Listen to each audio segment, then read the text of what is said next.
kerabatan matrilineal dan patrilineal. Oh, jadi nanti kita bakalan ngebicarain ya? Iya. Oh, nah jadi hari ini guys kita bakalan podcast tentang atau ngebahas tentang sistem kekerabatan patrilineal dan matrilineal. Nah, kan pasti sistem patrilineal dan matrilineal ini sudut pandangnya itu banyak banget ya. Jadi kita hari ini tuh pilih tentang makanan khas guys. Jadi kan ini banyak banget orang-orang nih di sini. Nah, kita bakalan ngambil makanan khas apa aja yang di kalian tentang apa aja, perbedaannya apa aja. Nah, gitu. Jadi, sebelum kita lanjut, perkenalkan saya Graciela Selalahi sebagai host pada podcast kali ini. Halo semuanya, perkenalkan nama saya Agatha Wiratariza dari suku Batak. Halo semua, perkenalkan nama saya Ayesha Mafirafina, saya berasal dari suku Sunda. Halo guys, saya Nanda Diarmini Tawano. Saya berasal dari suku Ambon. Halo guys, nama saya Panji Dazizan, saya berasal dari suku Jawa. Oke, jadi mulai ya. Kalian sebenarnya udah tahu nggak sih apa itu sistem kekerabatan patrilineal dan matrilineal? Kalau menurut aku sih, kalau sistem kekerabatan patrilineal itu mengikuti garis keturunan ayah, sedangkan matrilineal itu mengikuti garis keturunan ibu. Kalau pendapat aku sih sama kayak Agatha. Tapi kalau di Pinang itu garis keturunan ibu, meskipun dari ibu, kita tetap memegang dari laki-laki. Dan juga ketika di Bali, walaupun dari merekanya patrilineal lebih kuat, dan jika sudah nikah, si istrinya itu bersama dengan keluarga suaminya. Oh gitu. Jadi kan berarti udah ada ngerti nih ya. Nah, aku bakalan nanya-nanya nih. Jadi kan biasanya tuh kalau misalnya tentang masakan daerah ya, itu kan ada resepnya, pasti itu kayak diwarisin kan. Nah, menurut kalian nih, bagaimana tuh sistem kekerabatan patrilineal dan matrilineal ini tuh mempengaruhi warisan resep keluarga gitu, resep masakan daerah kalian? Menurut saya tuh di Ambon ada pengaruh matrilineal dan patrilineal sekaligus. Resep papeda dan ikan kuah kuning biasanya diwariskan itu dari ibu ke anak. Tapi laki-laki juga bisa belajar karena dalam budaya Ambon laki-laki sering ikut memasak di acara besar. Jadi kalau Ambon tuh campuran ya, tergantung kehendak ibunya nih. Kalau misalnya kalau yang lain nih, aku mau cari pendapat lain nih. Mungkin ada yang tahu? Oke, jadi kalau menurut saya itu biasanya ibu-ibu menguasai di dapur, dan jika laki-lakinya mereka seperti menyiapkan logistiknya seperti bahan alat-alat dan bahan makan untuk memasak. Oh, berarti itu perannya dalam memasak ya? Oh, jadi itu cara untuk mempraktekkan resepnya ya? Lanjut nih ya.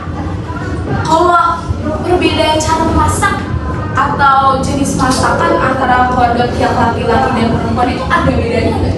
Jawab pertanyaannya itu menarik buat aku. Jadi aku mau jawab ya. Jadi di Sunda itu perempuan lebih dominan di masakan rumit kayak sayur asem, pepes. Sementara laki itu lebih sering ngurus bagian bakar-bakaran atau sambal gitu. Kalau menurut aku sih dalam adat itu biasanya laki-laki itu yang memegang kendali dalam masakan. Jadi dari mereka tuh berperannya itu untuk membagi secara adil gitu dan menentukan jumlah hewan yang akan disembeli. Oh, jadi kalau misalnya di bagian dapur nih, kalau di Sunda yang susah ke wanita, yang lebih gampang atau lebihnya ke laki-laki, sama halnya dengan Batak juga ada perbedaannya. Nah, sekarang nih yang kita ketahui kan udah ada banyak generasi muda, sekarang udah generasi yang lebih ke era digital dan segala macam. Nah, menurut kalian itu generasi muda tuh bisa melestarikan masakan tradisional itu gimana? Jadi Grace, kalau menurut aku tuh karena kampung-kampung kan di Jogja tuh. Jadi setiap kita misalnya sedang pulang kampung ke Jogja, generasi-generasi muda seperti saya dan keluarga dan kakak saya juga itu diajarin bagaimana cara memasak gudeg dan rawon. Jadi gitu kalau dari kampung-kampung. Cara melestarikan. Jadi jadi mereka tuh diajarin ya. Ya, jadi cara memasak. Jadi generasi tua ini tuh nggak cuma kayak warisin resep doang, tapi benar-benar kayak diajarin, dibagiin. Oke.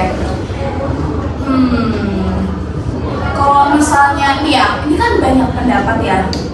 Kalau misalnya tentang kalau misalnya wanita tuh nggak bisa menguasai dapur. Nih, aku mau cari pendapat nih. Kalau misalnya di daerah kalian nih, kalau misalnya wanita itu kurang menguasai atau kurang bisa memasak di dapur itu menurut kalian gimana? Jadi kalau biasanya di Sunda, orang Sunda tuh sebenarnya lebih santai. Jadi kalau misalnya ada yang nggak bisa, nggak apa-apa. Jadi kayak masih bisa beli atau bisa minta bantuan kerabat. Tapi pasti tetap ada nilai lebih kalau misalnya perempuan tuh bisa masak masakan tradisional. Jadi tetap ya kita masih lebih ke kayak kalau misalnya bisa ya lebih bagus lah ya, tapi Iya. kalau nggak bisa masih ada alternatif Iya. lain. Jadi nggak yang kurang ngebebanin gitu. Iya kan. Nah, kembali lagi ke pengaruh nih. Sekarang kan tadi kita bicarain generasi muda nih. Kalau misalnya modernisasi, maaf ya guys. Nah, kalau misalnya modernisasi itu menurut kalian itu gimana pengaruhnya ke makanan tradisional atau kayak resep ini? Itu gimana? Kalau menurut aku modernisasi itu membuat kita jadi lebih praktis. Cuman kalau ada di website itu tetap wajib ada gitu makanan khas daerahnya. Jadi modernisasi itu nggak terlalu menggeser budaya kita tradisional. Jadi sebenarnya kayak bisa dikolaborasikan gitu ya. Ya mungkin kalau di pesta bakal misalkan ada sebentar ada yang makanan modern, tapi juga mungkin ada makanan lain kayak salsa, nasi gitu. Iya. Nih, oh iya, kan makanan daerah itu pasti gak mungkin gak ada maknanya ya, pasti ada sesuatu cerita di baliknya, ada filosofinya. Nah, apakah ada ya filosofi di balik makanan tersebut tuh tentang kekerabatan gitu? Oh, kalau dari aku nih, papeda itu melambangkan kebersamaan karena dimakan rame-rame dari satu wadah. Itu sesuai dengan nilai hidup bersama di aku. Oh, jadi kalau dari Ambon ya, papeda itu kebersamaan karena makan bareng gitu ya, satu piring. Jadi kalian bisa menikmatinya bareng-bareng, terus sambil bincang-bincang juga enak. Oh, oke. Itu juga menarik ya papeda ini ya. Jadi kalau misalnya kita lihat juga kan, kalau misalnya kita kayak berbagi, itu kan pasti kayak wow, itu kita saling memikirkan satu sama lain. Itu juga kekerabatan kan, kebersamaan. Iya, bisa sekalian silaturahmi kayak yang saudara jauh itu masih bisa deket gitu ya. Iya. Yang jarang ketemu jadi lebih deket. Benar-benar. Ternyata makanan tuh sebenarnya bisa menghubungkan banyak hal ya. Kekerabatan, kasih sayang, bahkan kayak kebersamaan juga bisa ya. Jadi ini pembahasan kita lumayan panjang nih ya tentang sistem kekerabatan patrilineal dan matrilineal ini. Jadi menurut kalian nih mungkin ada salah satu yang bisa kayak mengambil kesimpulan gitu. Menurut saya sistem kekerabatan memang sangat mempengaruhi bagaimana masakan tradisional diwariskan, baik patrilineal maupun matrilineal. Intinya tetap ada peran keluarga dalam menjaga resep dan tradisi.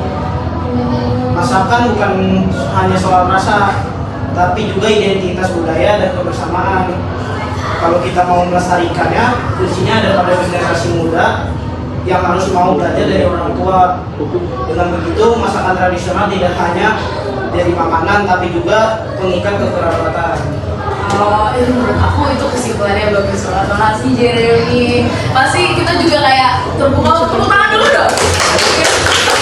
Kesimpulannya dalam banget ya sih. Kesimpulannya dalam banget dan menurut aku relate banget sih ya. Iya. Karena kayak memang seperti yang tadi kita ingat, kebersamaan itu, kekerabatan itu udah ada di dalam makanan, masakan daerah itu bisa terkait gitu. Dan tanpa kita sadari itu ada gitu di makanan. Tanpa kita sadari itu makanan tuh bukan cuma sekedar pangan gitu, bisa jadi ini, bisa jadi itu, bisa jadi tempat kita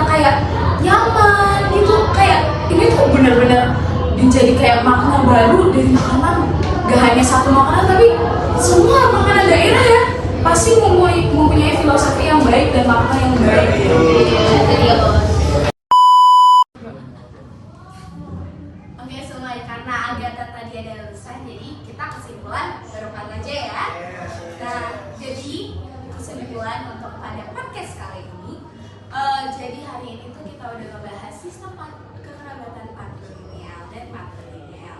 Nah, dan kita bisa melihat perbedaan yang bisa dilakukan oleh sistem kekerabatan ini. Nah, jadi untuk makanan khas atau masakan daerah, kita itu harus menjaganya. Itulah tugas kita. Tugas kita sebagai generasi muda ya, itu kita harus menjaga resepnya dan kita melestarikannya. Nah, jadi guys, jangan lupa kalian cintai Nusantara, cintai masakan Nusantara. Jangan lupa tentang apa yang menjadi ciri khas kita di Indonesia. Betul nggak? Betul. Jadi itu podcast untuk kali ini ya. Iya. Jadi terima kasih semua untuk ngedengerin dan melihat video kita. Sekian. Dengan 1000 rasa kita bisa menciptakan Nusantara. Yeay.